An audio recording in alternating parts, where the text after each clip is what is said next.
saludarlos. Entonces estamos saludando a cada uno de los hermanos, inclusive a los que van a ver la grabación. Hoy nos corresponde nuestra sexta clase, tiene que ver sobre la apologética y los sacramentos.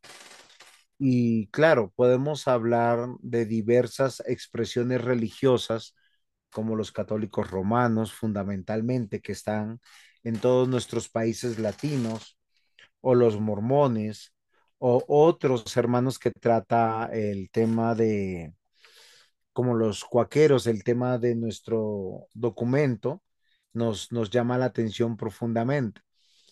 Sin embargo, yo estoy convencido que lo que nosotros tenemos que hacer es algo muy importante. Y lo importante que tenemos que hacer es aprendernos bien qué son los sacramentos, por qué son los sacramentos, para poder nosotros responder. Un hermano antes de comenzar la clase sabiamente nos dio un consejo. Lo que diga las escrituras es lo que nosotros debemos estar convencidos totalmente de que eso es así. Y esto es fundamental que nosotros lo comprendamos, es fundamental que nosotros lo aterricemos a nuestro corazón. Sin embargo, también tenemos que reconocer que muchas de las sectas a lo largo de la historia de la iglesia, de la historia de la redención, han usado la palabra de Dios, pues posiblemente en algunos casos con buena intención y otras posiblemente con muy mala intención, y no han enseñado bien. Y hay temas que son coyunturales dentro de la escritura que todo cristiano debe saber y debe estar bien anclado y tener buen conocimiento para poder dar defensa de la fe. Judas, el hermano de Jesús, el que escribió Judas, nos dice que debemos estar preparados para contender por la fe. No solamente él, toda la escritura nos dice eso. Pero quiero hacer una recomendación. Cualquier conclusión que nosotros lleguemos sobre la escritura no solamente tiene que ser literal, debe ser contextual. ¿A qué yo me refiero? Que cuando leemos un versículo, el entendimiento de ese versículo no puede estar fuera de su contexto. Eso hace una buena interpretación. La segunda recomendación, les voy a decir, es la recomendación que alguna vez hizo mi pastor que me estaba formando en teología y me dijo, cualquier conclusión que tú llegues de la escritura que atente contra el carácter de Dios, no es por ahí. Porque yo puedo, con buena intención y sinceramente, llegar a una conclusión citando el versículo literalmente, pero me puedo estar equivocando. ¿Por qué razón, mis amados hermanos? Porque de esa manera han nacido muchas sectas de las que tenemos hoy en día. Sectas como los testigos de Jehová, sectas como los mormones, como los adventistas del séptimo día, porque como dicen, ellos entendieron que hay que guardar el día séptimo, entonces guardan el sábado o el sabbat y no guardan el domingo, que es el primer día de la semana. Y son literalistas. Y uno tiene que empezar a hacer una muy buena apologética.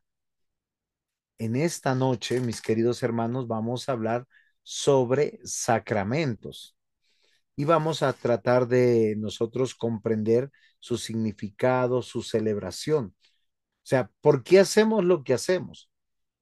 ¿Por qué hoy en día la iglesia bautiza? ¿Cómo bautiza? ¿Para qué bautiza? Y la cena del Señor. ¿Y por qué no consideramos otros sacramentos que para otras expresiones religiosas los tienen? Y aunque son parecidos el bautismo y la cena, Lo curioso es que no tienen el mismo significado para ellos el bautismo, ni la cena o la palabra que a veces nosotros hemos satanizado. Yo creo que ninguno usa Eucaristía. Dicen, vamos a hacer la cena del Señor, pero posiblemente vamos a tener alguna respuesta hoy si la podremos usar o no la podemos usar. Entonces, para poder tener una buena respuesta frente a las personas, tenemos que entender, mis amados hermanos, qué son los sacramentos y por qué se dan. La tradición reformada o bíblica entiende que el bautismo y la cena del Señor son sacramentos instituidos por Dios y recomendados por Cristo. Los sacramentos son signos de la presencia y del poder real de Cristo en la iglesia. Son símbolos de la acción divina. Por medio de los sacramentos, Dios habla a los creyentes para la redención, renueva su identidad como pueblo de Dios y los designa como servidores. Cuando la iglesia confiesa su fe en la celebración de estos sacramentos, ya sea el bautismo o la cena del Señor, debe utilizar los credos de la Iglesia Universal.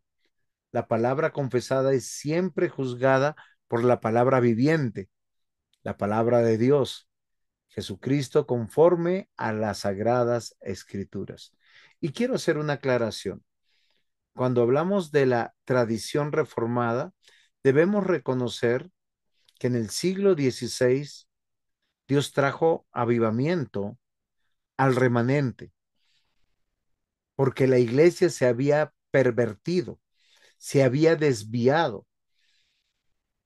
En su gran mayoría, la iglesia visible había tomado no solamente en sus jerarquías eclesiológicas, sino en sus propias celebraciones, cosas que no estaban en la escritura. Y a través del tiempo empezaron a anclar tradiciones extrabíblicas y manifestaciones cúlticas extrabíblicas. Por eso hoy en día nosotros seguimos viendo las mismas cosas. Y si podemos empalmar un poquito la clase 3 con esta clase, ¿por qué el hombre hace esas cosas?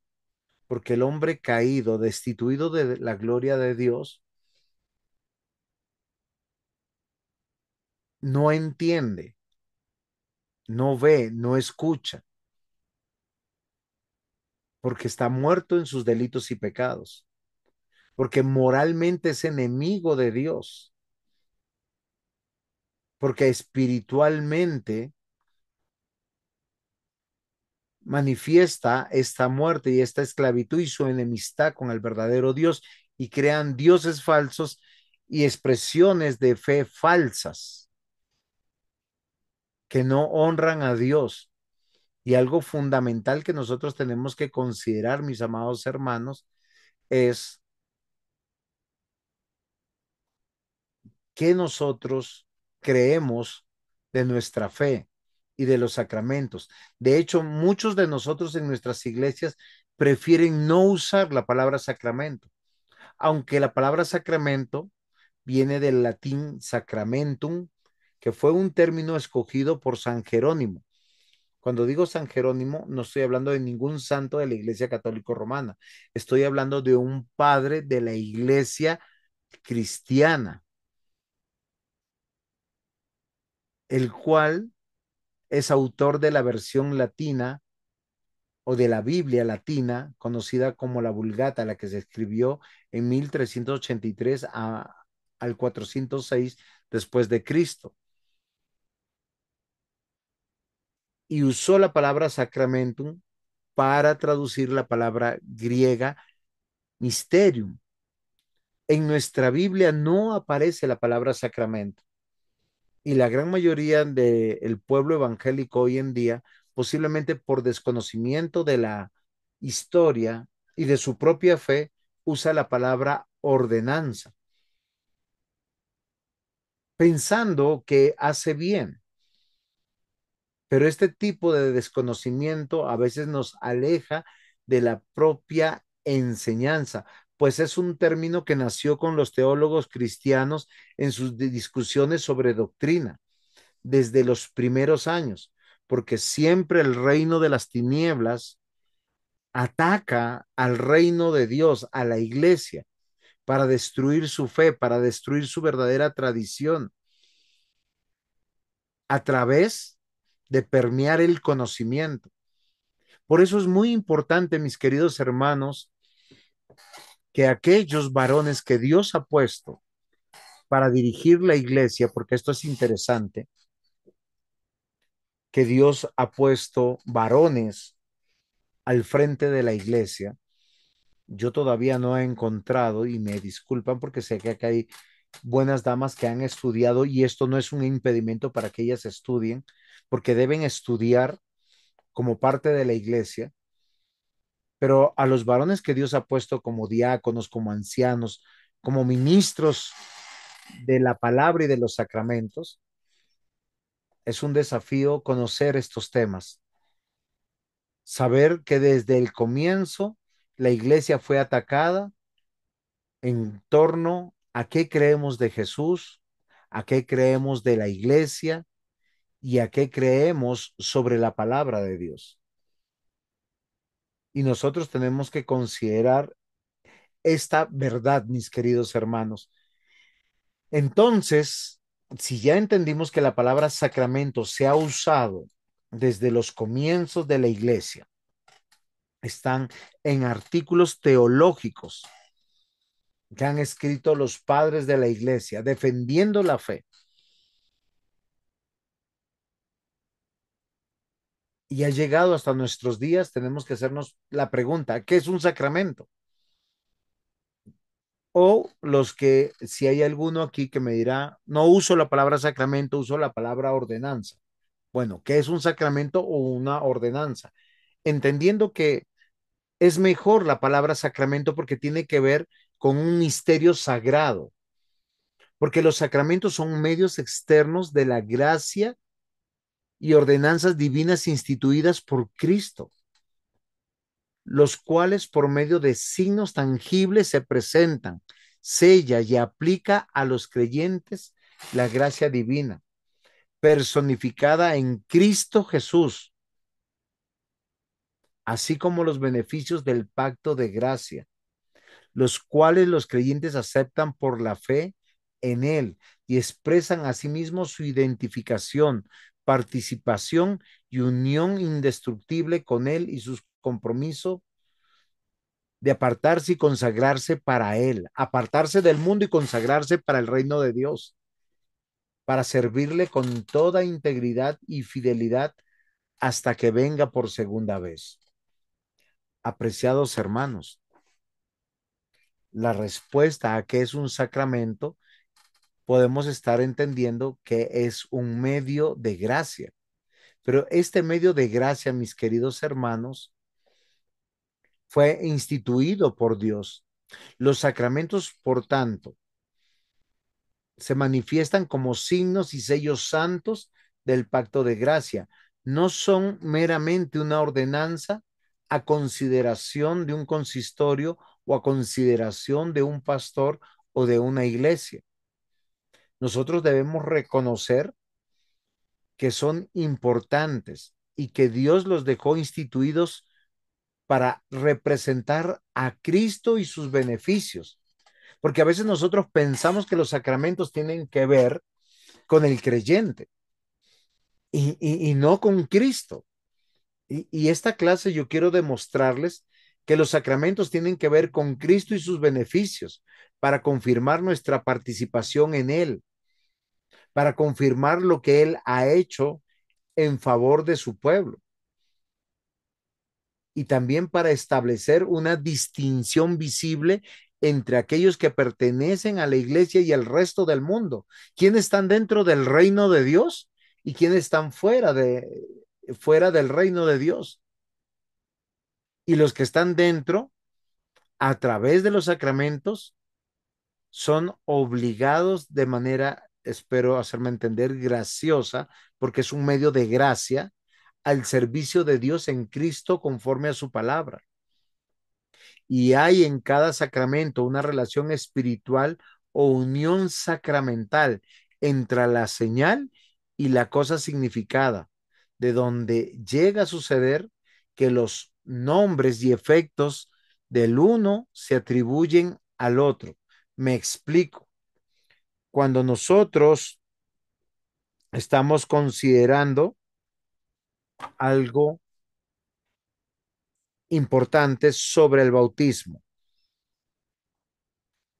es una señal que Dios dejó, pero que está apuntando no a la fe del individuo, sino está apuntando a la obra de Cristo y los beneficios de aquel que acepta jurarse voluntariamente, porque tanto el sacramento del bautismo es un juramento como la cena del Señor es un recordar de ese juramento de pertenencia, de inclusión a la obra de aquel que hace posible que esté dentro del reino de Dios o de la iglesia invisible de manera real y efectiva. Y esto es muy importante que nosotros no perdamos de vista. Recordemos que en otras denominaciones los sacramentos no tienen que ver con Dios, sino tienen que ver con las acciones de los hombres. La gracia que se manifiesta en los sacramentos o por ellos, mediante su uso correcto, no se confiere por algún poder que hay en ellos. ¿Qué quiere decir esto? Que el bautismo no salva, ni la cena del Señor salva, ni el bautismo perdona pecados, ni la cena del Señor perdona pecados. La eficacia y el poder radica en la obra del Espíritu Santo, de la palabra de la institución, o sea, lo que Dios dejó, cómo se hace, para qué se hace, donde el sacramento es una promesa de bendición para los que lo reciben dignamente o lo reciben por fe. Y solo hay dos sacramentos instituidos por Cristo, nuestro Señor en los evangelios, y son el bautismo y la cena del Señor, ninguno de los cuales debe ser administrado sino por un ministro de la palabra legalmente ordenado. Y esto es muy importante. Entonces, ¿qué son los sacramentos? Son signos y sellos santos del pacto de gracia. Tienen que ver con la obra de Cristo, con la obra del Espíritu Santo, con la voluntad de Dios Padre. Él los dejó. Y aquí nosotros tenemos que entender que estos signos y sellos santos del pacto de gracia manifiestan y hacen público la obra de Cristo en el reino de Dios o del reino de Dios. Perdón que aquí me quedó mal en mi diapositiva el texto y dice Dios, y no es Dios, es Dios. Entonces, ya estoy corrigiendo para que nos quede perfectamente y no se me pierda. Entonces, son signos y sellos santos del pacto de gracia. Recordemos que la Biblia habla que Dios hizo un pacto consigo mismo. No lo hizo en Génesis 12,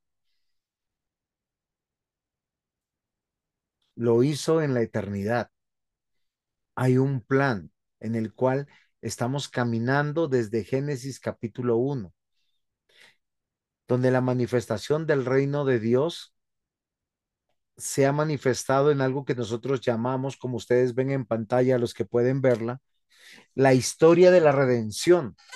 Recordemos estos dos términos que están en griego, cronos y kairos.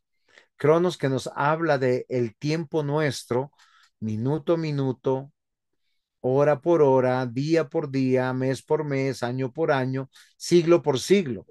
La historia de la redención comienza con la creación y manifiesta el pacto de Dios. Y hay dos administraciones claras.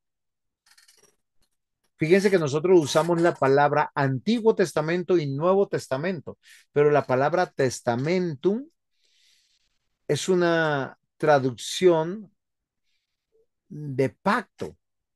Y esto es muy interesante. Cuando encontramos escritos antiguos de teólogos del tercer y cuarto siglo, ellos no se referían al Antiguo Testamento y al Nuevo Testamento, hablaban del Antiguo Pacto y del Nuevo Pacto que nos narra desde Génesis hasta Apocalipsis, en una historia progresiva donde nosotros vemos que hay una sola historia, la historia de nuestro Señor Jesucristo y del reino de Dios. Por eso cuando vamos al antiguo pacto, hay dos sacramentos dados por Dios, que nosotros los entendemos. El primero fue revelado, que fue en Éxodo, cuando Dios ordena realizar la Pascua, porque dice, a todos los que he sacado de la esclavitud, vengan y celebren una comunión conmigo. Pero luego nosotros encontramos en Génesis, un libro anterior, cuando hace el pacto, lo publica con Abraham, dice que todas las personas sin excepción que estén dentro de la casa de Abraham, sus hijos, los varones, ya sean libres o esclavos, o comprados por su dinero, o nacidos esclavos, deben ser circuncidados para pertenecer al pueblo visible de Dios, y si no, será cortado. Y esto es muy interesante, porque lo que nos está diciendo es que estos signos y sellos santos hablan de pertenecer al pueblo visible de Dios. Y la Pascua habla de recordar que fuimos esclavos y fuimos libertados y estamos en la presencia de Dios en plena comunión. Y esto es muy interesante. Y recordar, fíjense que mi letrerito que yo pongo en pantalla lo pongo en rojo, porque ambas señales tenían que ver con sangre, con dolor. De hecho, cuando Moisés salió al encuentro con Dios, Séfora se dio cuenta que Dios lo iba a matar. Todavía me pregunto, no sé cómo se dio cuenta, no sé si Dios le avisó, porque cuando a veces como hombre estamos tan preocupados de cosas y somos negligentes con las cosas que debemos hacer, Dios nos da sabias mujeres para ayudarnos a hacernos volver a Dios. Ella toma un pedernal y circuncida a su hijo y bota el prepucio de que había sido cortado y lo pone a los pies de su marido, diciéndole, ahora me eres marido de sangre. Básicamente, esa mujer lo salvó a él, porque hizo lo que él no había hecho en el pasado de circuncidar a su hijo. Recuerden que él nos está contando, Moisés mismo nos está contando la historia en retrospectiva. Y esto es muy importante que nosotros lo consideremos, mis amados hermanos. Los sacramentos del Antiguo Testamento de pertenencia y comunión tenían dos marcas claras. Había derramamiento de sangre y había amargura o dolor. Y eso nos debe llamar la atención. Sé que ustedes, la gran mayoría, son ministros, ancianos, oficiales de la iglesia y hermanos y hermanas que trabajan muy cerca de la palabra de Dios y saben qué es la Pascua, cómo se celebraba con la muerte de un cordero. Y todo apunta a Cristo y todo apunta a la obra de Dios. ¿Por qué el pueblo de Dios fue libertado de Egipto? No fue porque el pueblo clamó libertad. De hecho, ellos salieron, muchos de ellos, en contra de su voluntad. Éxodo nos cuenta que ellos clamaron a Dios porque estaban sufriendo. Como Señor, que nuestros amos sean más afables o amables con nosotros. Ellos no pidieron libertad. Dios levantó a Moisés para darles libertad, porque Egipto siempre tipifica el mundo y el desierto siempre tipifica el reino de Dios, donde Dios llevó bajo su presencia a su pueblo. Y en la antigua administración o en el antiguo pacto están estas dos marcas o estas dos demandas sacramentales, estos dos sellos, estos dos signos de pertenencia y comunión, circuncisión y Pascua. Y en el Nuevo Testamento cambia todo. Quien los cambia es nuestro Señor Jesucristo y nos hace entender y comprender. Jesús en vida nos dice, vamos a celebrar la última Pascua y vamos a dar inicio de la cena.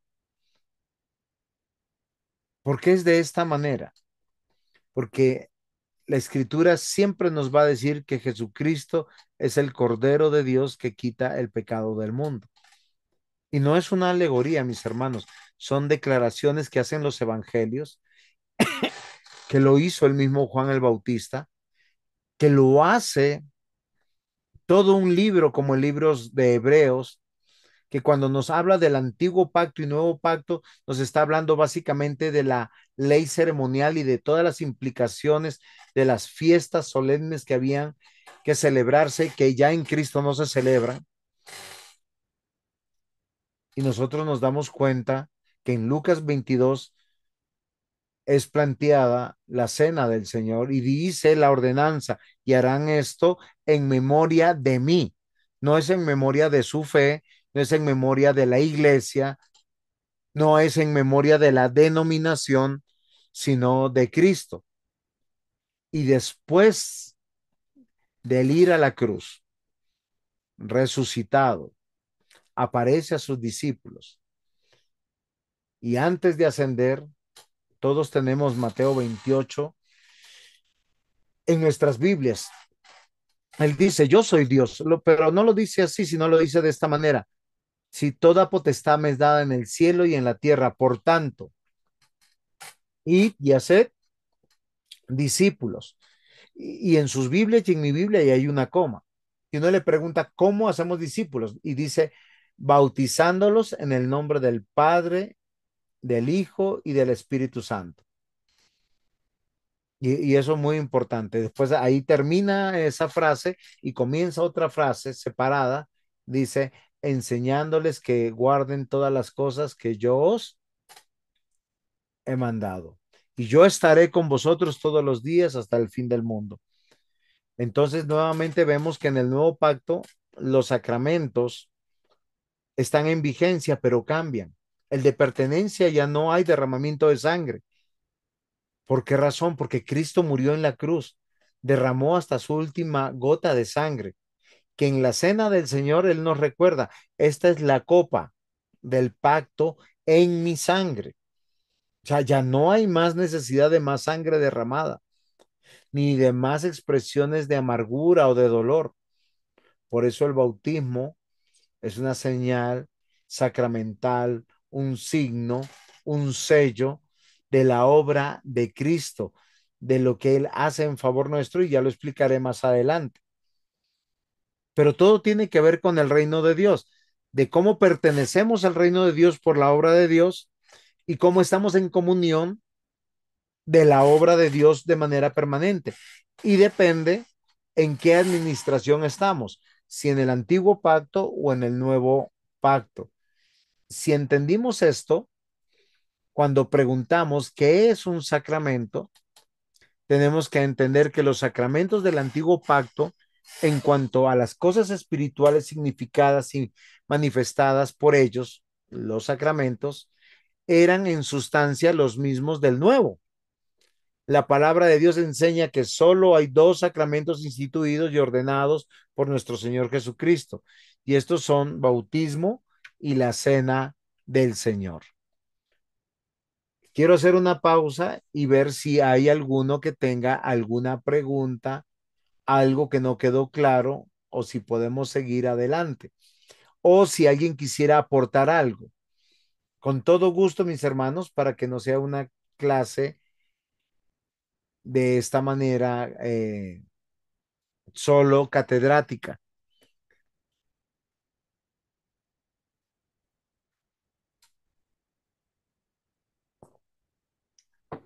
No sé si alguno de los pastores quisiera ayudarnos, si vamos bien, si quedó algo Pregunta, pastor, ¿se puede? Claro que sí, estimado. No sé, es que no sé si usted es pastor, anciano, Víctor Cuchillo, Anciano. anciano. Le digo Ujú, anciano Víctor porque anciano Cuchillo, eso suena como extraño. ujú. Primero, digamos, del bautismo, ¿no? Los que ofician el bautismo, usted dijo que tienen que ser ministros. En la Biblia encontramos eunuco, es bautizado por un diácono, Felipe, ¿no es cierto? Sí, Luego Pablo es bautizado por Ananías, que tampoco no era discípulo ni diácono. o- Entonces, sería bueno que nos pueda aclarar, digamos, ok, esto bíblico, uno, la otra, ¿no? Eh, Santa Cena, en la iglesia primitiva se llevó, según Hechos dicen, ¿cierto? En cada casa, todos los días. sí, Entonces, quién llevaba esto y cómo se llevaba, ¿no? Se ok. nos podría un poco ampliar. Gracias. Claro que sí, mi hermano. Excelentes sus preguntas. Muchas gracias. Nuevamente, el texto dentro de su contexto. Cuando estamos viendo Hechos de los Apóstoles, para muchos de los teólogos es el quinto evangelio. Primer evangelio, Mateo, Marcos, Lucas, Juan. Y el quinto evangelio porque toda la obra de Cristo se decanta en cómo se establece la iglesia. La palabra iglesia es interesante porque para nosotros tiene un contexto religioso, la palabra iglesia. Sin embargo, en los tiempos de Pablo, de Pedro, de Juan, del mismo Señor Jesús, no tiene esa connotación. La connotación de la palabra iglesia denota asamblea de personas que son sacadas afuera con un propósito. Normalmente se usaba en el contexto sociopolítico económico. Había que resolver algún asunto, hay que convocar la iglesia. ¿Quién es la iglesia? Todas las personas que eran sacadas de sus hogares afuera del lugar de donde vivían para reunirse y tener una asamblea, una congregación. ¿Y por qué yo les digo esto? Porque nosotros cuando hablamos de iglesia o asamblea tenemos que tener en mente el reino de Dios. Y no es el lugar, porque a veces nosotros tenemos esa herencia más de la Iglesia Católico Romana, que cuando se habla de iglesia, estamos pensando en la catedral, en la capilla, en el monasterio, en la infraestructura. Y la escritura es clara que la palabra iglesia es la asamblea, es la congregación, y es la misma palabra que podemos encontrar en el Antiguo Testamento para los salvos. Tanto del Antiguo como del Nuevo es la congregación de Dios, la nación de Dios, el pueblo de Dios, la asamblea de Dios. Entendiendo esto, vuelvo a la pregunta. No piense que me he escapado, anciano Víctor, de su pregunta. Cuando vemos bautizar a Felipe, que es un diácono y es un oficial de la iglesia, ¿no? No es tampoco un cristiano de a pie. O bueno, o vemos que Pablo fue bautizado por el nombre de un personaje, mas sin embargo en ninguno de los dos casos podemos decir que teníamos iglesias ya constituidos debidamente. Recuerden que en Tito, Pablo le escribe a Tito, que es un pastor, y le dice, yo te estoy dejando en Creta para corregir lo deficiente. Y aquí le quiero devolver solo por un instante la palabra, mi querido anciano Víctor, la pregunta. ¿Qué era lo deficiente que había en Creta, que había que corregir?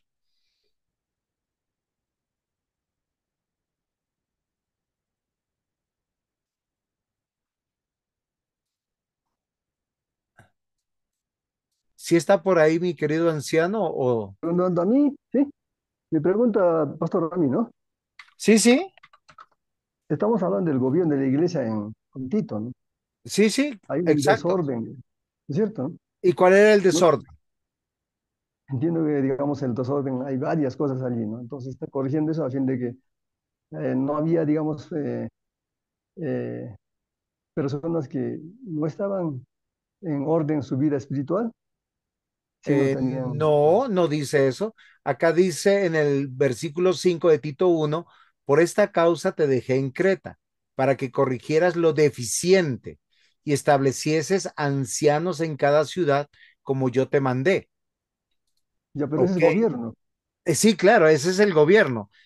así ¿Por qué es. razón? Porque Dios dejó oficiales. Recuerden que hay otra parte de la escritura que dice que los oficiales que sirven legítimamente dentro de la iglesia son pastores, maestros, evangelistas, ¿sí? Y los diáconos. ¿Por qué yo les digo esto, mis amados hermanos? Porque la iglesia está en transición y usted me hizo dos preguntas. ¿Por qué Felipe bautizó al eunuco? Primero, porque parece ser que el eunuco no estaba yendo para ninguna iglesia dentro del contexto eh, de la extensión del reino donde estaba Felipe y estaban de camino y él se iba para otro lugar posiblemente convencido del evangelio a fundar una iglesia. No, no había manera de regresarse o de buscar y estaba en conformación la iglesia como hoy nosotros la conocemos, conformada con ancianos y con diáconos. Y esto es muy interesante. ¿Sí? Lo mismo pasa que cuando Bernabé bautiza a Pablo. Ahora no sabemos si Bernabé era un anciano de iglesia, pero lo bautiza. Pero no pudiéramos decir que no era un anciano. En el contexto del relato no lo sabemos. Lo que sabemos es que Dios le dice, ve donde él y él te va a indicar todas las cosas. Entonces, parece ser que sí está en autoridad. Y esto es muy importante que nosotros lo tomemos en cuenta. Para su segunda pregunta sobre la celebración de la Cena del Señor, ¿por qué se hacían en casas? Porque normalmente las iglesias nacían en casas, donde dos o tres estaban reunidos en el nombre de Jesús, ahí está la presencia del Señor. Recordemos que la iglesia no es la infraestructura, sino es el pueblo de Dios. Yo he tenido el privilegio de estar en México y a mí me han contado que muchas de las misiones del pueblo de Dios en México nacen en plantíos de plátano, de mangos, y los que creen se convocan y llevan cada uno una silla de su casa donde sentarse, y el predicador va, los reúne, y no hay infraestructura. Y estoy hablándole propiamente de Tabasco, Comalcalco, y me parecía emocionante, porque allá las iglesias crecen de una manera extraordinaria. Me dijeron que la iglesia donde yo fui a predicar nació con 80 personas. Su primer culto misionero y estaban debajo de un plantío de mangos. Y eso me pareció extraordinario. Pero normalmente las iglesias, no solamente en Colombia, creo que también en Perú, cuando van naciendo y no tienen una infraestructura, es en una casa. Yo conocí del Evangelio en una carpa en Lima y era muy niño y muy conocedor y era el único que iba de mi casa. Tenía como 7, 8 añitos y esto debe ser muy importante para nosotros, mis queridos hermanos. Entonces, frente a esta pregunta de nuestro anciano Víctor, ¿por qué en la Biblia narra que hay otros que bautizan? Ahora, Pablo mismo dice, pues para mí no es importante bautizar, porque normalmente a veces nosotros decimos, ¿quién me bautizó? Pero hay que bautizar. ¿A quienes Dios delegó? Delegó a la iglesia estos dos sacramentos. ¿Quiénes son los oficiales puntuales que pueden testificar que son columnas en la iglesia de los bautizos y de la cena del Señor? Pues son los ancianos.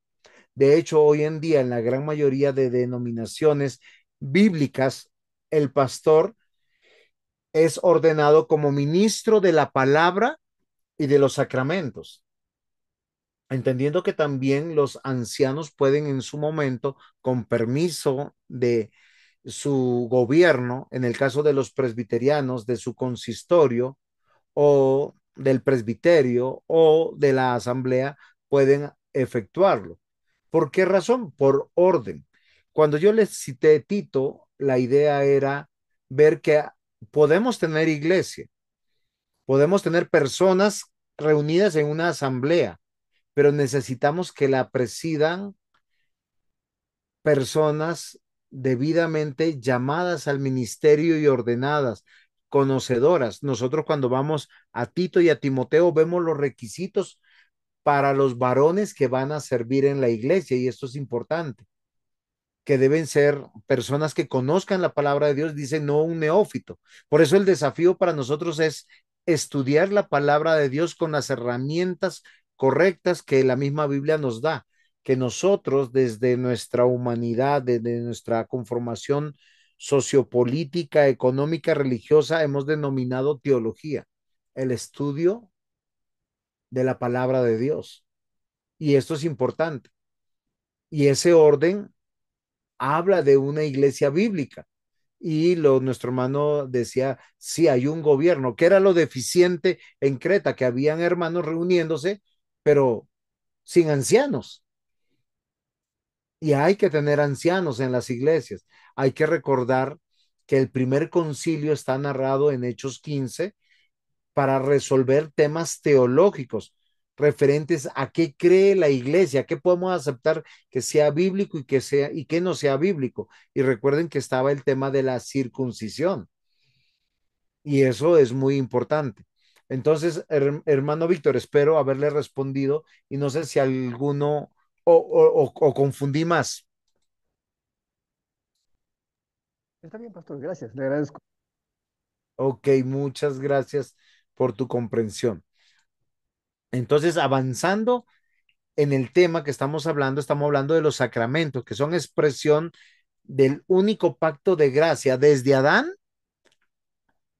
hasta Cristo, donde la salvación se obtiene por gracia y fe en el Antiguo Testamento o Antiguo Pacto y de la misma manera en el Nuevo Testamento.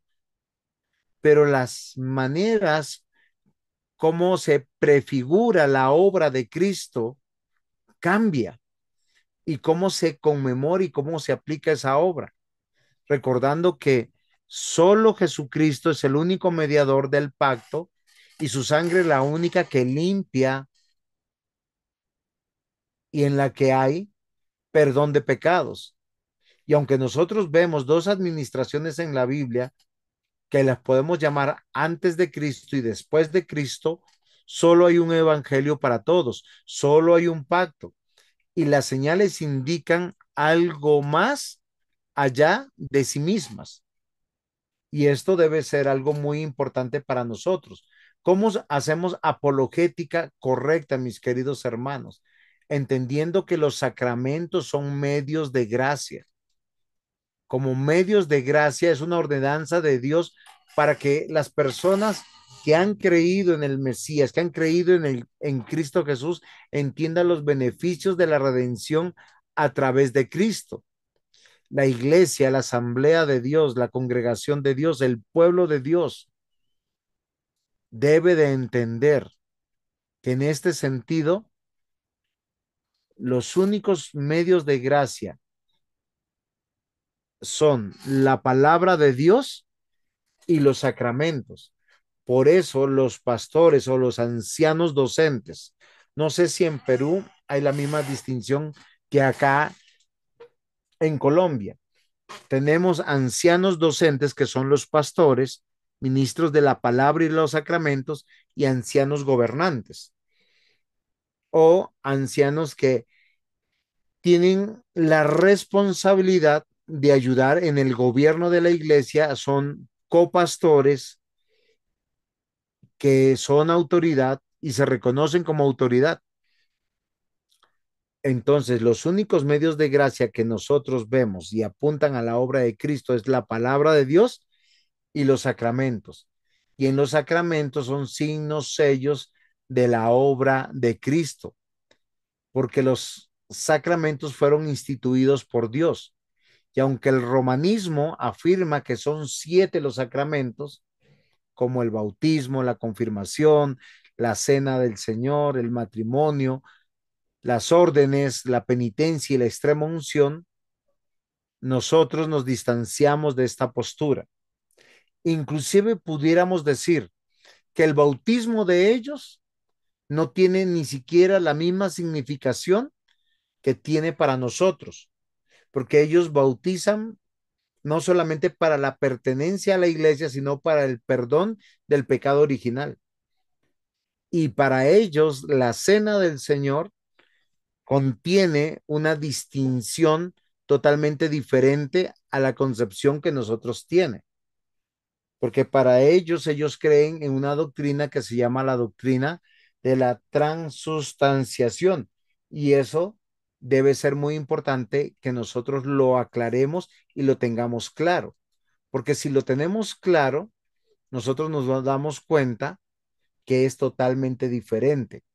Espero, y voy a tomar un documento histórico, que es el Catecismo de Fe de Westminster, que él habla en su tratado de cuatro propósitos que tienen los sacramentos.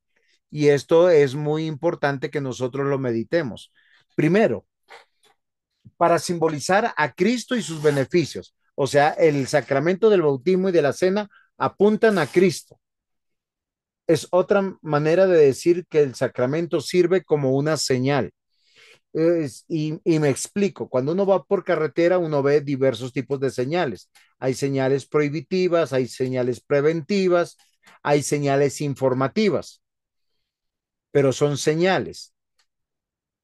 De esta misma manera, el sacramento del bautismo y de la cena apuntan a Cristo o nos llevan a Cristo. En segundo propósito, para confirmar el interés del creyente en Cristo. O sea, si yo soy cristiano, estoy preocupado. Si ya he creído y estoy en edad adulta, en edad de poder racionalizar, de discernir quién es Cristo, pues yo tengo que considerar si he sido bautizado legítimamente, apropiadamente, como dicen las escrituras. Y esto es muy importante. Y si estoy participando de la cena del Señor, porque habla uno de pertenecer al reino de Dios de manera pública, entonces esto que indica que estoy separado del mundo, que me confieso no solamente como cristiano, sino que pertenezco a una iglesia local donde hay piedras vivas, hermanos vivos que atestiguan que yo soy cristiano y que me mantengo en comunión a partir de la cena. Para hacer una distinción visible sería un tercer propósito de los que pertenecen al reino de Dios y los que no. Nadie que sea cristiano podrá decir, es que yo creo en Dios a mi manera y me quedo en mi casa, practico mi fe a mi manera. La escritura dice que todo creyente, todo, desde el más sencillo hasta el más estudiado, debe rendir cuentas y rinde cuentas en una iglesia debidamente organizada. ¿Qué quiere decir? Que tiene un gobierno, que tiene una reunión cúltica, que se ven los hermanos, porque no es una iglesia virtual, sino una iglesia real, donde asistimos a un lugar específico, porque al reunirnos conformamos la iglesia del Señor y la presencia del Señor es real y que no somos del mundo. Y como cuarto propósito, para obligar solemnemente al creyente al servicio a Cristo, porque todos los que nos hemos confesado como cristianos, servimos al Señor no de manera religiosa, queridos hermanos, sino de manera real e integral.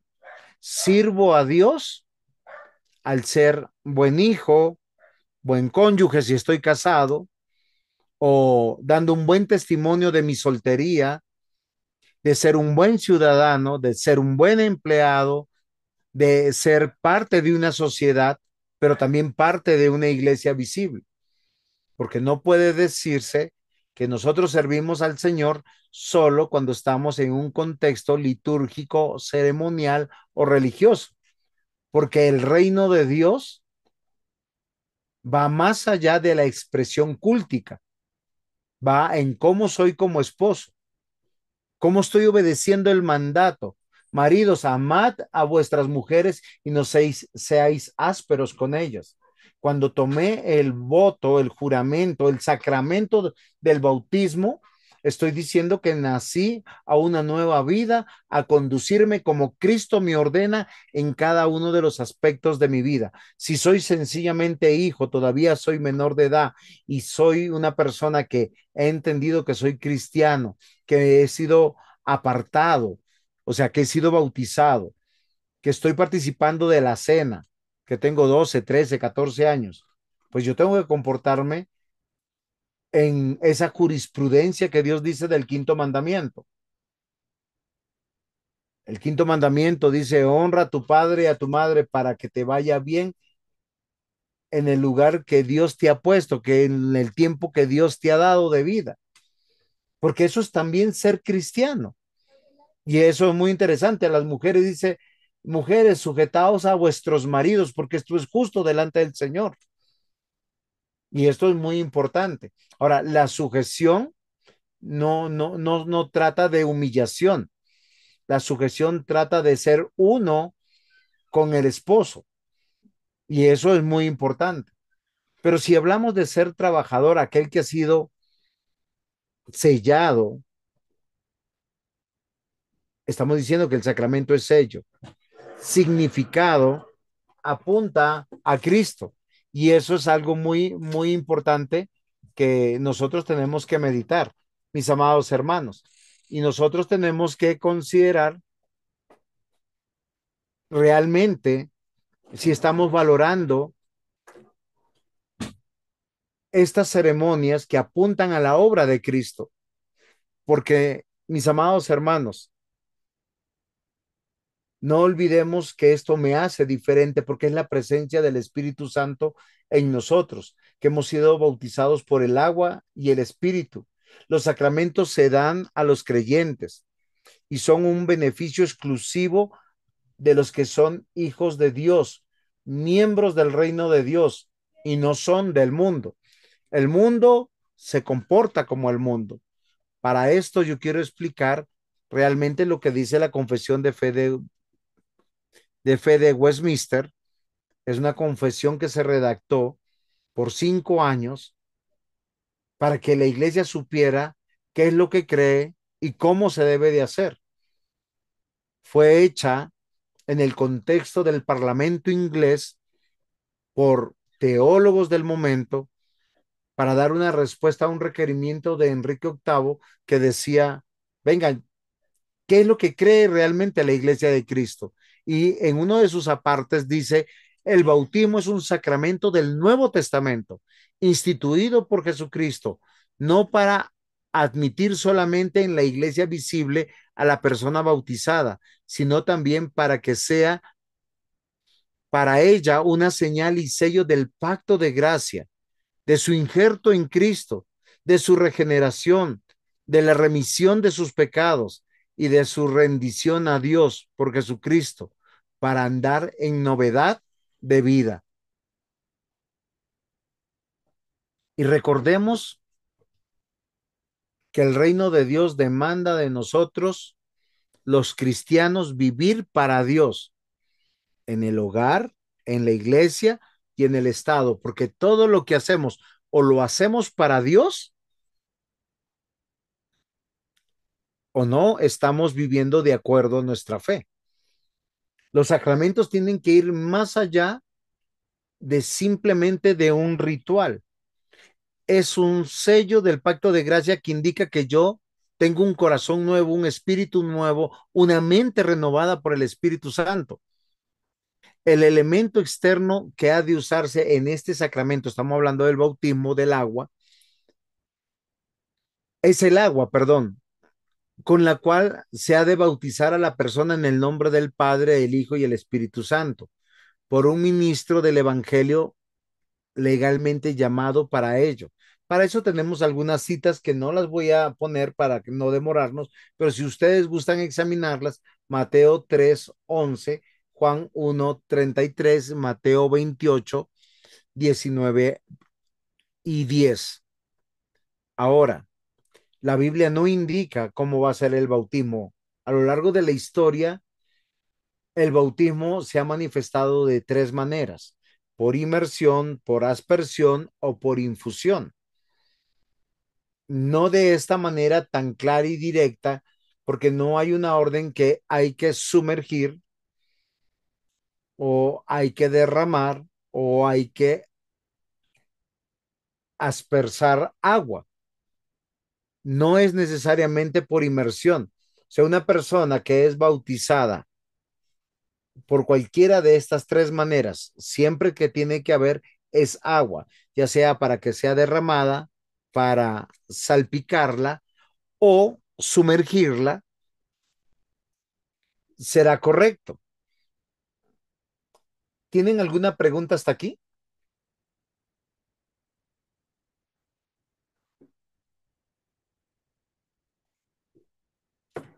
¿Algún aporte? Disculpe, pastor, quiero invitar a mi hermano Felipe Ancasi que pueda comentar, por favor, en esta parte.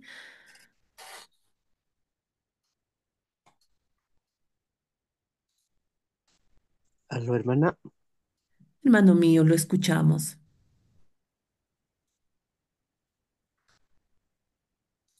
Mm, ¿Qué debo hacer, hermana? Estábamos hablando sobre los sacramentos. ¿Tiene algún comentario, algún aporte a lo que estamos tratando?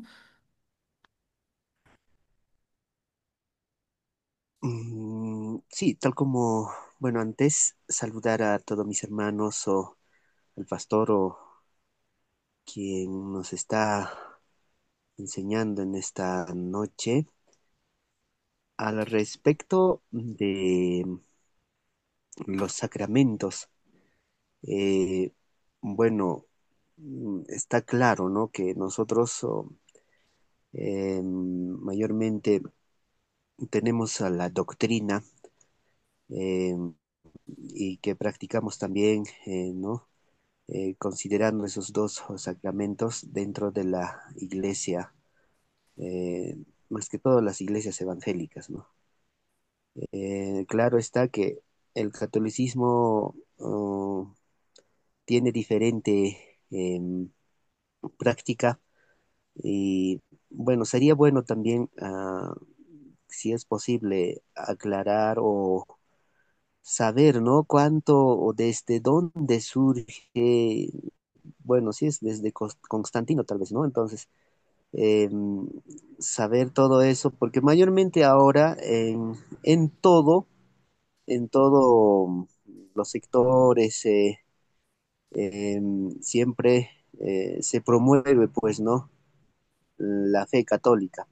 Entonces, con eso están ya todos mentalizados. Hablarlos algo opuesto de lo que ellos creen es pues ya diferente, distinto y que difícilmente no pueden aceptar, ¿no? Piensan que están en la verdad. Entonces, frente a ello, nosotros como estamos también, ¿no? Bíblicamente, entonces, de todas maneras, a veces hasta surge como cierta discusión, no quieren aceptar lo que realmente dice la Biblia, ¿no? Eso sería, pero de todas maneras sería muy importante, bueno, no, considerar la parte bíblica. Hermano Eso mío, sería, Muchas gracias. gracias. Muchas hermano, gracias, hermano Felipe. yo también quiero preguntar una cosita. Adelante, adelante, hermano David. Es cierto, nosotros nos involucramos en la Biblia, en la palabra de Dios, pero las denominaciones que han aparecido con el correr del tiempo, como los mormones, están predicando y enseñando que el bautismo también es para los muertos y agarran el libro de San Pedro, eh, ¿cómo se llama? El libro de Pedro, primero o segundo de Pedro, creo, donde dice que el Primera, Señor Jesús ha- había está en Primera bajado de Pedro capítulo 4, mi hermano. gracias, hermano mío. Ellos habían ingresado, el Señor Jesús había ingresado para dar vida a los muertos de ese tiempo, ¿no es cierto? Y el bautismo del Señor. es para los vivos, no para los muertos, pero ellos dicen que sí. Hermano, eso quería preguntar. Muy Gracias. bien, muchas gracias, hermano David y hermano Felipe. Pastor, No, buenas noches. buenas noches, Julio. Quiero aprovechar también que están preguntando, en una ocasión yo escuché un mensaje, justamente decir que sí, pues los sacramentos más importantes mencionados en la Biblia, ordenados por los señores, son el bautizo y la Santa Cena. Pero a este hermano que predicaba, escuché decir de que también está considerado la unción de los enfermos, basándose en el libro de Santiago, capítulo 5 versículo 14 y 15 creo, donde habla de que cuando alguien está enfermo debe llamar a los ancianos y estos deben ungirlo con aceite. Y habla de que, bueno, la fe de ellos salvará al enfermo, ¿no? Algo así habla, no recuerdo exactamente el pasaje, pero y he visto en la iglesia hacer esta práctica, ¿no? A muchos hermanos, a muchos ancianos, justamente visitar al enfermo y ungir con aceite. Eso Ok, es mi mi hermano pregunta. Julio. Es correcto hacer esta práctica? Se debe tomar literalmente, ungir al enfermo con aceite, o se debe interpretar de otra manera? Muy bien, y muchas gracias por su participación, Felipe, David y Julio César. Voy a comenzar con Julio para poder responder.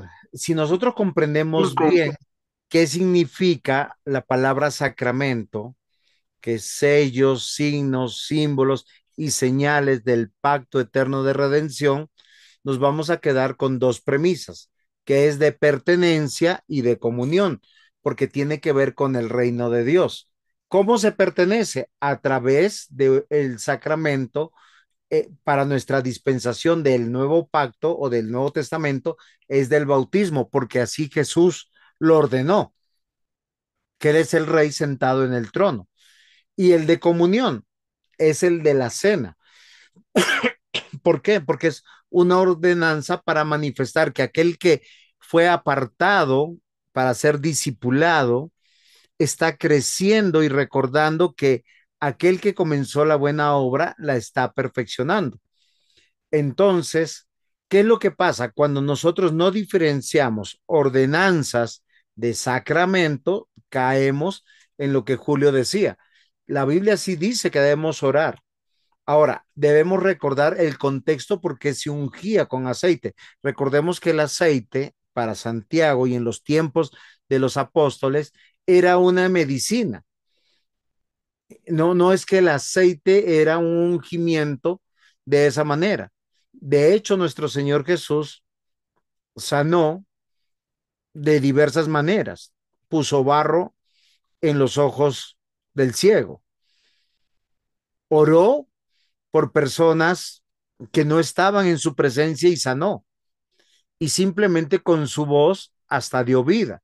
Ahora, nosotros no vamos a cambiar. Lo que sí nosotros se nos manda es orar unos por otros. Y es un deber, sí, de los ancianos, de los pastores de la iglesia, orar, visitar, estar con los afligidos, ya sea por enfermedad, por muerte, pero ahorita explico el tema de la muerte, para consolar a los que están vivos y que vieron partir a un ser querido y poder hacerlo. Sin embargo, el tema de el ungimiento de aceite, pues hay que entender en el contexto. El hecho de que Dios mandó a su pueblo a rodear una ciudad y invocar el nombre de Dios, cantar a Dios y las murallas de Jericó se derrumbaron, hoy no lo vamos a hacer. Primero porque las ciudades no tienen murallas, aunque hablen de murallas espirituales. Hay cosas que son parte de la historia, hay que entenderlas como la historia y hacerlo. Ahora voy a las dos preguntas de Felipe y de David. Felipe nos pregunta, ¿cuándo la iglesia empezó a cambiar? ¿Desde Constantino? Yo les voy a decir que no. Primero, porque la iglesia empezó a ser permeada por filosofías y prácticas desde el primer y segundo siglo. De hecho, nosotros tenemos los textos de la patrística y los primeros concilios que responden a herejías y que se estaban filtrando dentro de la iglesia y se fue aclarando a través de lo que nosotros conocemos de los credos ecuménicos, ¿sí? Del credo de los apóstoles, del credo de Nicea, del credo de Constantinopla, que son declaraciones pequeñas o confesiones de fe pequeñas del pueblo de Dios, porque siempre el reino de las tinieblas y sus servidores quieren dañar la doctrina correcta de la iglesia. ¿Qué sucede con Constantino? Que él usa, Constantino no es ningún creyente, él usa el cristianismo para unificar el imperio y eso no es algo eh, extraño para los romanos. El imperio romano siempre hacía lo que fuese, a veces era el sincretismo religioso y a veces como él lo hizo por conveniencia, declarar la oficialidad de la iglesia cristiana y recordemos que entre el primer y segundo y cuarto siglo está denominada la llamada iglesia católica antigua, que no es la católica romana por si acaso. Pero a partir del siglo cuarto, ¿qué sucede? Empieza a pasar un fenómeno. La iglesia cristiana pasa de ser perseguida a ser perseguidora, de estar escondida a estar en los altos puestos de gobierno. Y recuerden que la escritura advierte que el poder y el dinero tuercen el corazón y muchos hombres de Dios se torcieron de esa manera y se empezó a filtrar, como ya estaba en el poder, muchas de las prácticas que hoy empezaron a reconocerse como cosas falsas y extraviadas. Hay cosas que Hermano, nosotros, sí, hermano, ¿no será esto política? eh, es parte de la política. Es que política es tomar partido de algo, pero se mezcla política, religión, la parte social, la parte económica. Voy a hacerles, si leyéramos un poquito la parte de la historia, nos damos cuenta que para el siglo quinto y siglo sexto, ¿quiénes eran los que ayudaban en el gobierno al lado de príncipes, de reyes? Pues los pastores, los hijos de los pastores, los hijos de los ancianos, y ya a los pastores ya les quedó muy pequeñito el término pastor y empezaron a llamarse obispos. Hubo un momento en el siglo VII donde ya no habían ni pastores ni obispos, sino habían papas.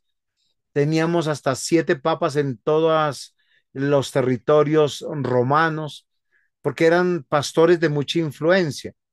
Pero la perversión va filtrando, como dijo nuestro hermano David, haciendo la pregunta sobre el bautismo a los muertos, crecen denominaciones extrañas con cosas extrañas, porque se apartan de la palabra de Dios y empieza la religiosidad, empieza la tradición religiosa alejada de la palabra de Dios.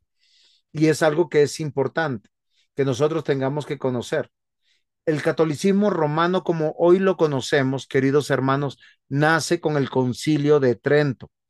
Lo que tenemos antes del Concilio de Trento es una iglesia cristiana permeada de falsas doctrinas, pero siempre, si ustedes se toman el trabajo de leer en la historia, siempre había un remanente que saltaba en la historia y decía, hay que volver a las escrituras. Están los montañeses, no se me viene a la mente las expresiones de reforma que hubo, pero de la misma manera lo hay en el Antiguo Testamento. El pueblo siempre tiene, el pueblo de Dios siempre tiene una tentación, volver al mundo, y no vuelve al mundo abiertamente, sino haciendo sincretismo entre lo que Dios ordena y lo que ellos creen que Dios ordena, y hacen una verdad de una mentira. Para la pregunta de David sobre el bautismo a los muertos que cita 1 Pedro capítulo 4 como base que usan los mormones. Son textos bastante difíciles de entender dentro del contexto literal, pero en el contexto bíblico y de la carta del el apóstol Pedro, en capítulo 3 capítulo 4 está hablando de venir a Dios, de si tú has nacido de nuevo y has sido bautizado, pues seas rico, seas pobre, en el contexto es seas esclavo o seas amo, vive para Cristo, vive para Dios, haz el bien aunque el resultado sea que te perjudiquen. Y esto es muy interesante. Luego pone en el capítulo 4 el ejemplo de Cristo, cómo Cristo vivió entre nosotros y fue un siervo sufriente, siempre haciendo el bien. Luego dice que él predicó aún a los espíritus encarcelados. Luego nos vuelve a explicar en Primera de Pedro diciendo que fue a predicar a los muertos. Ahora, a lo largo de las explicaciones, hay varias explicaciones como la de los mormones, que también el pueblo de Dios en algún momento creyó y se desvió, porque lamentablemente es así. Pero en el concepto bíblico no hay, si nosotros nos vamos a la escritura, como dice David, que preocupado de lo que dice la Biblia, no hay una sola persona que haya muerto y que la Biblia diga que fue convertida cuando está muerta. ¿Por qué? Porque el contexto bíblico es que la persona que está muerta está durmiendo y está esperando el juicio de Dios. Y para recibir el juicio de Dios va a recibir un cuerpo inmortal. Justos e injustos serán resucitados e irán al trono de Dios para el juicio final. Unos van a ir al infierno y otros irán a la presencia de Jesús para vivir por la eternidad con Él, los que creyeron, los que esperamos ser todos nosotros. Y eso es algo interesante. No hay una sola demostración que se bauticen muertos, como dicen los mormones. Las malas prácticas sobre el bautismo es de presunciones humanas y denominacionales que enseñan mal. Nuevamente, para tener una claridad del sacramento, hay que entender qué es la palabra sacramento. Es algo sagrado, que es un medio de gracia que me lleva a la obra de Cristo y al reino de Dios. Por eso la confesión de fe de Westminster dice que el elemento externo que se usa en el sacramento del bautismo es el agua. ¿Por qué? Porque Jesús lo ordenó de esa manera. ¿Y qué está tipificando? Que somos lavados en la sangre de Cristo, que Cristo hace posible que aquel que ha creído en él sea nacido del agua y del espíritu, o sea, que sea limpiado perfectamente y que por el espíritu tenga un corazón nuevo, un espíritu nuevo, el espíritu de nuestro Señor y su mente renovada. Espero haberles respondido.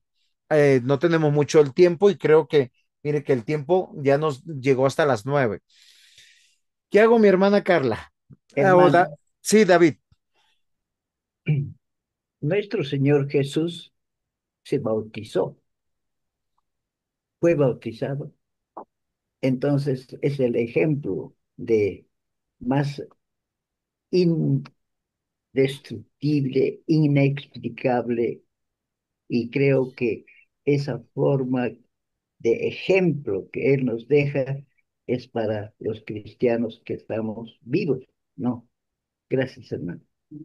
Ok, mi hermano David, voy a hacer una pequeña precisión ya que usted toca ese tema Después una para última pregunta. Pedro. Y una preguntita, si se puede después. Sí, sí, claro que sí. Eh, Aclare, pastor, después ya la pregunta le hago. Perfecto, entonces ya te doy la palabra. David, vamos a hacer una precisión. La Biblia habla de tres bautismos en el Nuevo Pacto o en el Nuevo Testamento. El bautismo de Jesús, el bautismo de Juan el Bautista y el bautismo cristiano. Y los tres bautismos no tienen nada que ver uno con el otro. ¿Por qué razón? Porque cuando vamos al bautismo del Señor Jesús, el bautismo del Señor Jesús no fue un bautismo, aunque nuestras Biblias dice bautismo, o en la narración dice que yo sea bautizado, realmente lo que sucedió ahí fue un ungimiento.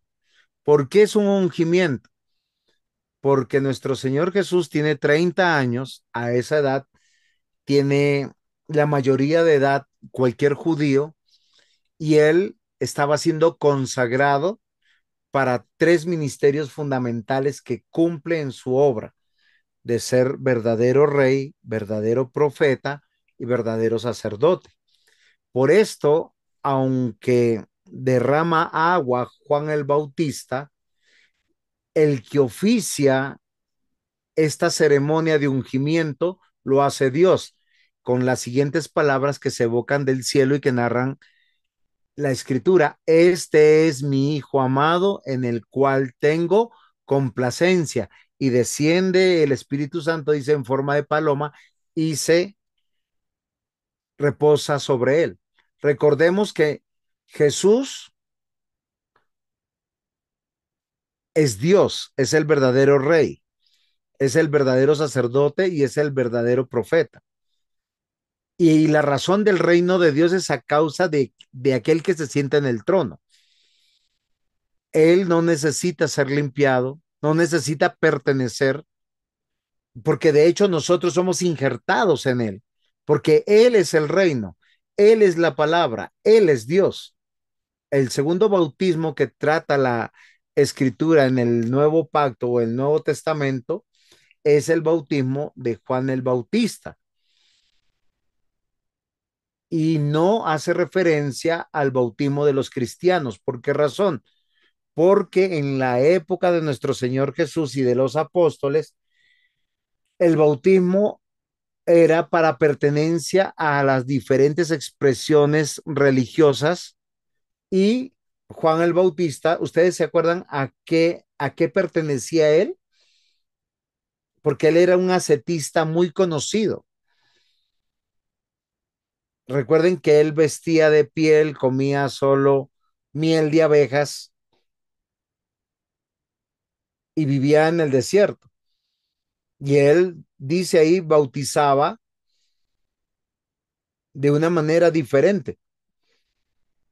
Y aunque Jesús le dice, bautízame, no es con ese bautizo, porque él no va a pertenecer a ninguna denominación religiosa de esa época, porque la fe en Cristo es la verdadera religión y única religión verdadera. El resto es idolatría. Y el tercer bautismo que toca el Nuevo Testamento es el bautismo que ordena el Señor Jesús, que lo hace después de su resurrección. Y él ordena que cualquiera que va a pertenecer y que nosotros públicamente podemos reconocer como discípulo de Cristo, que está siendo instruido por Cristo y para Cristo, es el bautismo. Y es hasta el día que se muera. Esa es la precisión que quería hacer. Ahora sí, Pedro, no sé, tu pregunta te escucho. Pedro Castillo. Bien, pastor, usted o se dice, ¿no? Que hay tres formas de bautizar, que es por inmersión, aspersión y derramamiento. No, no, aspersión e infusión. Infusión, ¿no? Entonces, sin embargo, las con denominaciones cristianas evangélicas en gran mayoría optan por inmersión. ¿Hay alguna razón más contundente para optar por por el bautismo que sea por inmersión? Ok, la gran mayoría de hermanos que bautizan por inmersión y las denominaciones que lo hacen por ser anticatólicas, porque no quieren parecerse a la Iglesia Católico Romana. Y eso debe llamar nuestra atención, porque nosotros no bautizamos por esa manera. Cuando nosotros vemos los textos sobre el bautismo, por decir, voy a hacerles un ejemplo. Hechos 2:41 dice, así que los que recibieron su palabra fueron bautizados y se añadieron en aquel día como 3,000 personas. Yo no sé, la gran mayoría acá habrá asistido a un bautismo, a un bautismo. ¿Qué promedio tiene el bautismo? Un bautismo, sea por inmersión, aspersión, como usted lo hayan visto. Alguien que me pudiera ayudar a responder para yo no responder. ¿Cuánto Pastor tiempo demora? María, ¿a cuánto tiempo demora en una persona? Sí, para bautizar a una persona, ¿cuánto tiempo se demora? Ok, bueno, es toda una ceremonia. En mi iglesia, en la iglesia evangélica peruana, lo hacemos así. Se le da un tiempo para que narre su testimonio y, y luego, dependiendo, pueden ser dos, tres personas. En algunos casos son hasta 20 personas en iglesias grandes. Y luego pasa el pastor al pozo bautismal, o si es a río, si es que han salido a ese río, y hace la ceremonia de que yo te bautizo en el nombre del Padre, del Hijo y del Espíritu Santo, y lo sumerge y lo levanta. ¿Y eso demora cuánto tiempo? En la última partecita, eso de sumergirlo y bautizarlo es. Por lo Cinco menos minutos. 5 minutos. Listo, 5 minutos por 3,000. Si hubiesen demorado 15,000 minutos entre 60 para saber en horas, serían 250 horas. Entre 24 le hubiesen llevado aproximadamente en el pórtico de Salomón bautizar por inmersión 10 días y medio a 3,000 personas. Hay que hacer una consideración. ¿Cómo bautizaron en ese momento? Lo más probable fue por aspersión, 3,000 personas. Vamos a ir a otra cita, Hechos 16:33. Y él tomándolos en aquella misma hora de la noche, les lavó las heridas y enseguida se bautizó él con todos los suyos. Recuerden que era medianoche, estaban en la casa. Lo más probable que Pablo y Silas, que estuvieron ahí en la casa del carcelero, bautizaron a esta familia fue por derramamiento, o sea, derramaron agua en sus cabezas. Yo te bautizo en nombre del Padre, Hijo y del Espíritu Santo. Entonces, es muy interesante que nosotros consideremos esto. Ahora, la gran mayoría de personas a veces en las denominaciones o las denominaciones, ¿por qué dejan de hacer cosas y toman otras opciones? Y como yo les dije, hacerlo por aspersión, por infusión o por inmersión, no es que una sea más bíblica que la otra. Para que sea bíblica, tiene que ser por un ministro debidamente ordenado, consagrado al Señor, o sea, que sea un siervo del Señor, que predique la palabra de Dios fielmente, que sea en el nombre del Padre, del Hijo y del Espíritu Santo y que se use agua. Pastor, ¿podría participar?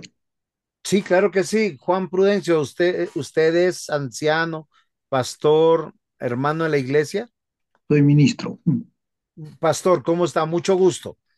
Bueno, la práctica en la Iglesia Evangélica Peruana es por inmersión, ¿no? Entonces nosotros podríamos, digamos, Acérquese más al micrófono, por favor. a ver, la práctica en la Iglesia Evangélica Peruana aquí en Perú es por inmersión, ¿no? Y eso lo practicamos a nivel en todas nuestras iglesias, ¿no?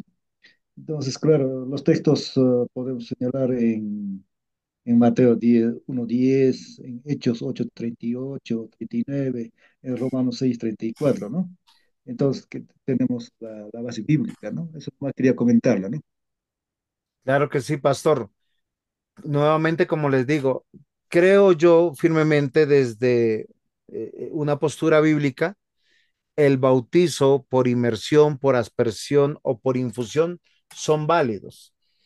O sea, no es que uno sea más santo que el otro, pero si nosotros tomamos textos de la Biblia, pues vamos a encontrar que lo más probable han sido en su gran mayoría por inmersión, perdón, por aspersión o por infusión, debido a los contextos. Pero la Biblia no dice el cómo. Entonces, como no dice el cómo, cualquiera de los tres creo que es válido, pero lo que sí es un requerimiento es que sea un creyente convertido el que esté bautizando, que sea oficial de la iglesia, que use la fórmula que el Señor Jesús ordenó, que sea en nombre del Padre, el Hijo y el Espíritu Santo, y que sea con agua. ¿Es claro, Pastor Juan Prudencio? Sí, claro, todos estaríamos hablando en cuanto a la forma, ¿no? Sí, sí, al final es un sacramento que está indicando la obra de Cristo, la pertenencia al reino de Dios. Y esa es la parte importante. ¿Estaríamos de acuerdo, Pastor? Sí, Hermano, yo tengo algo por preguntar. Hermano mío, hubo un hermano de mí, de la congregación a donde yo asisto en San Antonio, en San Sebastián, en Cusco, que estaba hemipléjico y lo trajeron él se convirtió muchos años antes, pero sufrió ese problema. Entonces lo trajeron en silla de ruedas, habíamos consultado previamente en el consistorio y él deseaba bautizarse porque no estaba bautizado y quería tomar también su Santa Cena porque es requisito para tomar Santa Cena, debe ser bautizado. Entonces su esposa y sus hijos lo trajeron en silla de ruedas y un ministro de la iglesia lo bautizó sentado en su silla de ruedas. No fue a la piscina que tenemos para bautismo y de esa forma se hizo el bautizo. ¿Está bien eso, hermano? Apreciado hermano David, muchas gracias, anciano David. Mire, qué maravillosa su participación porque eso nos aclara. Los sacramentos del Señor son medios de gracia que facilita o se facilita para todo cristiano. Conocí el caso de una persona que creyó en el Señor en su estado terminal, eh, conectado a máquinas, no lo podían desconectar y el medio de gracia tiene que ser, como les decía, de manera correcta, como dice la Biblia. Un ministro ordenado bajo la fórmula correcta que es el Padre, el Hijo y el Espíritu Santo y con agua. Puede ser, creo yo, de acuerdo a lo que he aprendido de las Escrituras, por inmersión, por aspersión o por infusión. Lo que sí debe llamar la atención es lo que nuestro hermano David dice aquí, que una persona que ha nacido de nuevo desea ser bautizado, desea participar de la cena, porque ambas comunican que él es un hijo de Dios, que pertenece al reino de Dios. El menosprecio o descuido de este sacramento es un pecado grave. Sin embargo, la gracia de la salvación no están tan inseparablemente unidas a ellas, de manera que no se pueda alguna persona de ser regenerada o salvada sin el bautismo o sin participar de la cena del Señor. Recuerden el hombre en la cruz, cuando le dice a Jesús, Señor, acuérdate de mí cuando estés en tu reino. Y el Señor le dijo, hoy te digo, estarás conmigo en el paraíso. Porque la eficacia del bautismo, de la cena del Señor, no está ligada al menosprecio, perdón, no está ligada no está ligada al preciso momento, disculpen el laxus, al preciso momento en que es administrado el sacramento. ¿Qué quiere decir? Que cuando estamos bautizando a alguien, o ya sucedió la regeneración, o va a suceder la regeneración en ese preciso momento, está sucediendo, o a futuro va a suceder, porque estamos tomando la voluntad del corazón de la persona que dice creer en el Señor. Y tenemos que tener dos salvedades. Una, no todo aquel que dice Señor, Señor, pertenece al reino de Dios. Nosotros por las evidencias externas decimos que si lo vemos firme, si acepta al Señor, si da indicios de una nueva vida, pues nosotros debemos que atestiguar. Pero solo el Espíritu Santo confirma a la persona si es el Espíritu Santo, el que lo ha regenerado. Entonces, esa salvedad la tenemos que tener, porque nosotros no sabemos realmente, porque muchas personas dicen que sí, pero no son. Y hay muchas personas que entran que parecen trigo, pero son cizaña. Recordemos que el mismo apóstol Pablo fue traicionado y abandonado por personas que fueron sus colaboradores, que fueron compañeros, que fueron siervos con él y él mismo no se dio cuenta hasta cuando la evidencia fue clara que no eran hijos de Dios. Por eso la eficacia del sacramento no habla de la fe del creyente, sino habla de la obra de Cristo, la cual o ya pasó o está pasando o va a pasar. ¿Es claro, mis hermanos? Sí, pastor, es claro la explicación. Perfecto, mi hermana Carla. ¿Qué hacemos? Terminamos la clase acá porque yo sé que el Sí, tiempo se me pastor. acabó. Sí, pastor. Entonces, para hacer una buena apologética, mis queridos hermanos, hay que empaparnos de la palabra de Dios.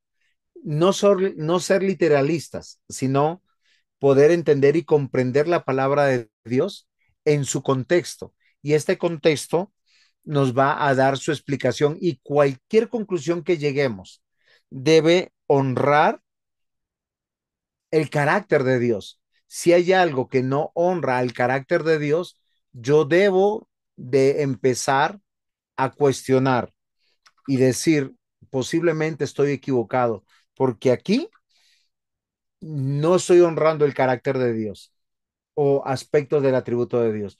Queridos hermanos, muchas gracias. Espero haber sido de ayuda y estoy en las manos de nuestra hermana Carla para que delegue o ore por nosotros para terminar este tiempo. Y muchas gracias por su paciencia. Vamos a orar, amados hermanos. Padre bendito, Padre celestial, te damos gracias, Señor, por todo lo que podemos aprender, Dios bendito. Siempre, Señor, es una oportunidad para recordar o para aprender, para clarificar, Señor, algunas ideas, conceptos que nosotros tenemos. Papá, bendice a tu Hijo, Señor. Papacito lindo, gracias por el tiempo que Él puede designar para preparar la elección. Gracias por este tiempo que comparte con nosotros, Señor. Bendice, Señor, su familia, bendice a su esposa, Señor. Bendice a la congregación donde Él trabaja, Padre bendito, Dios santo, para cada una de sus necesidades, Dios bendito, tú provees, Señor. Los momentos, Señor, de flaqueza, tú respáldalo, Dios bendito. Y sigue utilizando a tus siervos, Señor, para poder bendecir, Señor, más hermanos que así como nosotros, Señor, tienen la necesidad de poder aprender de ti, de profundizar, Señor, sus conocimientos, papá, a fin de poder estar sólidos, Señor, en nuestra fe, a fin de, Señor, de poder servirte con convicción, Señor, y asimismo, Señor, ser buenos agentes, ser buenos siervos tuyos. Gracias por este tiempo, gracias por las preguntas, Señor. Gracias por cada uno de mis hermanos que se ha mantenido presente en la clase. Bendícenos a nosotros también, Señor, y ayúdanos, Dios bendito, a seguir esforzándonos en esta tarea de aprender. Gracias, papá, en el nombre de tu Hijo amado, Cristo Jesús, y Señor y Salvador nuestro. Amén. Amén. Amados Amén. hermanos, antes de Ay, perdón, lo cerré el micro. Antes de terminar la clase, quiero invitarles, hermanos, es parte para nosotros de nuestro curso, que el día jueves tenemos una conferencia. En esta conferencia van a estar participando el doctor Cornelio Hegeman, los estudiantes de MIX, los que lo conocen, al pastor Cornelio. Él es fundador de MINX. También va a estar el maestro que ahora nos está acompañando, el pastor Juan José Dávila, el pastor Juan Manuel Currea, que él ha sido también nuestro maestro en dos cursos anteriormente, y un hermano más que he olvidado su nombre. Entonces, hermanos míos, esto va a ser el día jueves. Por favor, todos igualmente nos conectamos. Voy a estar enviando el enlace con anticipación. Hoy día, ni bien termine la sesión, yo voy a aperturar el enlace para el día jueves. Un anuncio más, amados hermanos. El día lunes 3 de noviembre. Nos falta terminar dos clases que vendría a ser las lecciones 7 y 8. Por favor, les suplico poder leer nuevamente. Yo sé que ustedes seguramente están leyendo. eh, por favor, leer nuevamente y si tenemos ya preguntitas y a venir listos, preparados. El día lunes 3 nos va a dictar la clase el pastor Juan José Dávila, el maestro que nos está acompañando esta noche. Y amados hermanos, la lección va a ser de 7 a 8:30. Yo les voy a hacer recordar en la tarde, hermanos, y recuerden que hoy día nos toca la sesión de 7 a 8:30. Por favor, les voy a suplicar por única vez, vamos a cambiar el horario, ya que el pastor Juan José tiene también otros grupos en los cuales se le está enseñando y esa misma noche él va a estar dictando otro curso. Entonces, por favor, les suplico, hermanos, estar listos, atentos. Dios mediante estaremos terminando con este curso. El mes de noviembre empezamos con otro curso, el 6 de noviembre estamos empezando con otro curso. Ánimo, hermanos míos, tanto para los hermanos de presbiterio como para los de MINS. Nos queda poco tiempo para terminar nuestros cursos y que el Señor pueda estar guiándonos. Sin más diálogo, muy buenas noches, que el Señor les bendiga. Vamos a cerrar la sesión del día de hoy. Buenas Buenas noches, hermanos. Buenas noches. noches, Buenas hermanos. noches. Buenas noches, Buenas noches, pastor. hermanos, Felicitaciones bendiciones. por Eucaristía. Buenas noches. Buenas noches, mis hermanos. Muy Buenas buenas noches. noches, Buenas noches, hermano. pastor. Buenas Carlos. noches, hermano. Buenas Muy noches. buenas noches. Buenas noches. Buenas noches, hermanos. Dios los bendiga. Amén, amén. Con vuestro permiso, hermanos, cierro la sesión del día de hoy. Muy buenas noches.